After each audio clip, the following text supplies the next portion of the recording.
Chords for beginning students. So one of the hardest things when you're first learning the guitar is to switch from one chord to another. So let's say I have to play a C chord. Maybe it sounds good. If it doesn't sound good, it usually means you're close.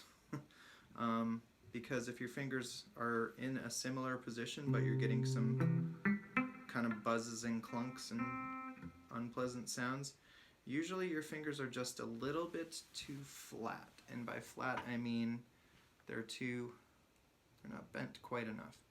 We often want to bend close to 90 degrees. So depending on your point of view, you'll see that my fingers are bending quite a bit to where I can hear all 5 of those notes in the chord. Now, once you play the chord, see if you can lift one of your fingers, only one, and then put it right back and get it again. If not, then that needs a little practice. The finger independence and dexterity and strength. So now I'll try that with finger number 2. So I've got a nice sounding chord. I'm going to lift that up and see if I put it back, if it still sounds good. And you can check that by arpeggiating the chord. An arpeggio is a broken chord, so when you play it one note at a time instead of just strumming it all together. Okay, then finger 3, same thing. Lift it up, put it back on.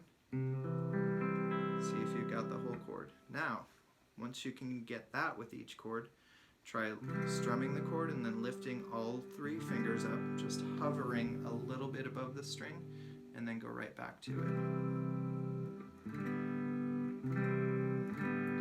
And do that 12 times.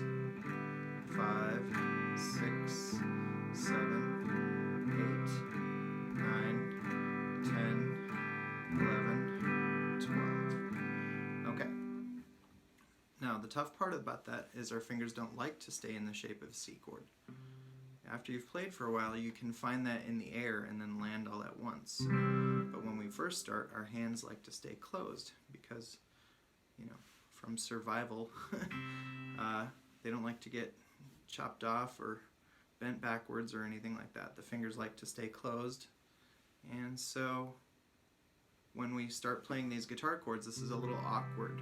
Our hands are not used to these shapes. So we're training the fingers to find this shape and then land on it all at the same time.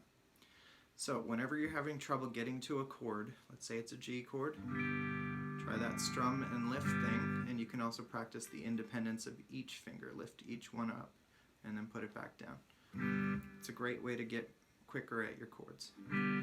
Thanks for watching.